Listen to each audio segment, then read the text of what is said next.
الحمد للہ وکفا والصلاة والسلام علی من لا نبی بعد اما بعد فاعوذ باللہ من الشیطان الرجیم بسم اللہ الرحمن الرحیم۔ مومن ہمیشہ وفادار ہوتا ہے،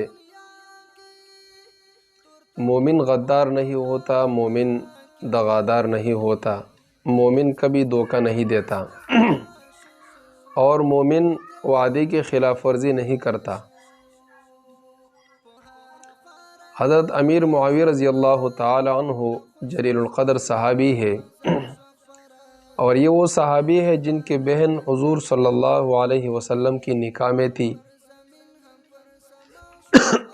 ان کا واقعہ کتب احادیث میں مذکور ہے، ایک بہت زبردست واقعہ ہے جس سے ہم بہت کچھ سیکھ سکتے ہیں، ہم سبق حاصل کر سکتے ہیں۔ روم کے ساتھ لڑائی کے دوران جنگ بندی کا معاہدہ ہو گیا،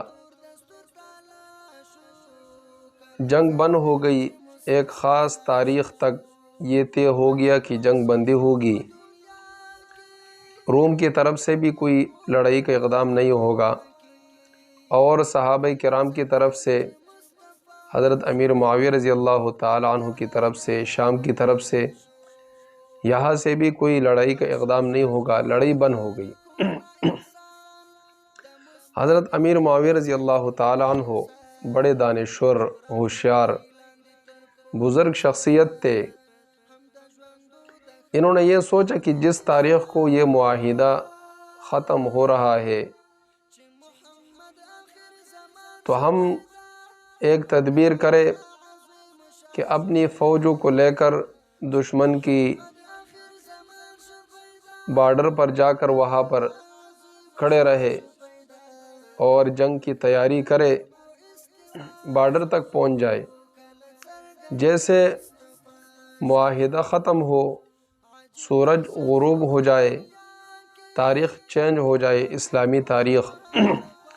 تو وہاں سے ہم لوگ حملہ کر دے۔ ادھر کافر جو ہوں گے رومی، وہ بالکل ناخبر ہوں گے، غافل ہوں گے، ان کو یہ اندازہ بھی نہیں ہوگا کہ مسلمان وہاں پہ حاضر ہوں گے، صحابہ کرام اور مسلمانوں کی افواج۔ وہ یہ سوچ بھی نہیں سکیں گے وہ، کیونکہ ان کے ذہن میں ظاہری بات ہے، یہ بات تو نہیں ہوگی کہ اتنے تھوڑے سے ٹائم میں کہ جیسے معاہدہ ختم ہو اور دور دراز علاقے سے مسلمان مجاہدین آ جائے اور ہم پر حملہ کرے، تو وہ بالکل بے خبر ہوں گے۔ چنانچہ انہوں نے ایسا کیا، لشکر کو جمع کیا اور ان کو لے جا کر دشمن کی جو وہاں پر بارڈر ہے، جہاں سے مسلمانوں کا اور کافروں کا جو بارڈر ہے، تو اس جگہ پر لا کر فوج کو وہاں پر جمع کر دیا، اور جیسے سورج غروب ہو گئی، تاریخ چینج ہو گئی، تو حضرت امیر معاویہ رضی اللہ تعالی عنہ نے فوج کو حکم دیا، مسلمانوں کو، ان کو حکم دیا کہ جاؤ اور ان پر حملہ کرو۔ تو مسلمانوں نے، مجاہدین نے حملہ کیا۔ چنانچہ وہ کافر رومی وہ مطمئن تھے اور بے خبر تھے، تو اسی وجہ سے ان کو کوئی موقع بھی نہیں ملا جنگ کی تیاری کا، اور مسلمانوں نے ان پر تابڑ توڑ حملہ کیا اور وہ پیچھے دھکیلتے گئے، علاقے پر علاقے فتح ہوتے گئے، بہت سارے علاقے فتح ہو گئے، اور مسلمانوں کی جو افواج ہے آگے بڑھ رہے۔ اتنے میں حضرت امیر معاویہ رضی اللہ تعالی عنہ نے پیچھے مڑ کے دیکھا کہ پیچھے سے ایک گھڑ سوار بہت تیزی کے ساتھ آ رہا ہے، گھوڑے پر سوار ہے اور بہت تیزی کے ساتھ آ رہا ہے ان کی طرف۔ جب انہوں نے نظر دوڑائی اور دیکھا تو وہ ایک صحابی حضرت عامر بن عبسہ رضی اللہ تعالی عنہ، وہ بہت تیزی سے دوڑتے ہوئے آئے اور حضرت امیر معاویہ رضی اللہ تعالی عنہ کے پاس رک گئے اور فرمایا، مومن کا شیوا وفاداری ہے، غداری نہیں ہے۔ مومن کا شیوا وفاداری ہے، مومن کبھی غداری نہیں کرتا۔ اس پر حضرت امیر معاویہ رضی اللہ تعالی عنہ نے فرمایا، میں نے تو کوئی غداری نہیں کی، جنگ بندی کی مدت ختم ہونے کے بعد حملہ کیا ہے، جو جنگ بندی کی مدت تھی وہ ختم ہو گئی، تو اس کے بعد میں نے حملہ کیا، میں نے تو کوئی غداری نہیں کی ہے۔ اس پر حضرت عامر بن عبسہ رضی اللہ تعالیٰ عنہ نے فرمایا کہ میں نے ان کانوں سے جناب نبی کریم صلی اللہ علیہ وسلم سے یہ فرماتے ہوئے سنا ہے، اور انہوں نے فرمایا کہ جب کسی قوم کے ساتھ معاہدہ ہو تو اس معاہدے کے اندر ذرا سا بھی تغیر نہ کرے، کوئی کھولے نہ باندھے، اور یہاں تک کہ اس مدت کی گزر جانے کے بعد ان کو اطلاع دے دے کہ ہمارا جو معاہدہ تو وہ ختم ہو گیا، اس کے بعد پھر آپ جنگ کر سکتے، اس سے پہلے نہیں کر سکتے۔ اور آپ نے معاہدے کے دوران سرحدوں پر فوج لا کر ڈال دیے، اور شاید ہو سکتا ہے کہ کوئی فوجی اس معاہدے کے دوران تھوڑا سا سرحد سے تھوڑا سا آگے بھی گزرا ہو، ایک قدم گزرا ہو، تو یہ جو ہے یہ معاہدے کے خلاف ورزی ہے۔ اور فرمایا کہ یہ جو آپ نے جگہ فتح کی ہے یہ اللہ تعالیٰ کی مرضی کے مطابق نہیں ہے، یہ معاہدے کے دوران آپ نے تیاری کی ہے جنگ کے لیے، آپ بارڈر پر پہنچے ہیں۔ تو اس پر حضرت امیر معاویہ رضی اللہ تعالیٰ عنہ نے فوج کو حکم دیا کہ پیچھے پلٹ جائے۔ آپ اس سے اندازہ لگائے کہ انہوں نے اتنے سارے علاقے فتح کیے اور روم کو فتح کر لیا، تقریباً تھوڑی سی جگہ باقی ہے، لیکن جہاں پر اللہ کے رسول کا فرمان وہ آ گیا اور پتہ چلا کہ اس کی خلاف ورزی ہو رہی ہے، تو انہوں نے فوراً حکم دیا کہ یہ جو گھوڑے ہے اور گھڑ سوار ہے، جتنی فوج ہے، سب کو پیچھے ہٹا دیا جائے، اور جتنا علاقہ ہم نے فتح کیا سب کے سب رومیوں کے حوالہ کر دیا جائے۔ اس سے ہمیں کیا سبق ملتا ہے؟ دو باتیں اس سے ہمیں سبق ملتا ہے، دو چیزیں واضح ہو جاتی ہے۔ ایک یہ کہ اطاعت رسول صلی اللہ علیہ وسلم وہ کتنا ضروری ہے۔ صحابہ کرام نے اطاعت رسول کے لیے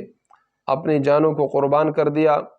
اور اپنے بچوں کو، بیوی کو، والدین کو،